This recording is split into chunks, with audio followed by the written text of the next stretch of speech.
திமுகவில் தற்போது 2 விக்கெட்டுகள் விழுந்துள்ளது.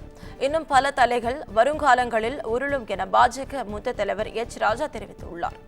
மதுரை தெப்பக்குளம் பகுதியில் பாஜக சார்பில் நடைபெற்ற கருத்தரங்கிற்கு பின்னர் செய்தியாளர்களை சந்தித்த அவர், காஷ்மீர் பஹல்காம் தீவிரவாத தாக்குதலுக்கு பதிலடி கொடுக்க மத்திய அரசு தயாராகி வருவதாக தெரிவித்தார். மேலும் தமிழகத்தில் 2 அமைச்சர்கள் பதவி பறிக்கப்பட்டுள்ளது. வரும் காலங்களில் இன்னும் பலரின் தலைகள் உருளும் எனவும் அவர் தெரிவித்தார். மாண்புமிகு பிரதமர் மோடி அவர்கள் எடுக்கின்ற நடவடிக்கைக்கு எதிராக பேசுவதே இந்த நாட்டிற்கு ஆதரவான பேச்சாக கருத முடியாது. யாரா இருந்தாலும் ஐ எம் வெரி ஃபர்ம். அதாவது ஊழல் போதை அரசாங்கத்தில் முதல் 2 விக்கெட்டுகள் விழுந்திருக்கின்றன. இன்னைக்கு பெரியசாமி கேஸும் கீழமை கோர்ட்டு விடுதலை பண்ணது தவறு என்று இன்னைக்கு தீர்ப்பு வந்திருக்கு. போன வாரம் தான் துரைமுருகனுக்கு எதிராக வந்திருக்கு.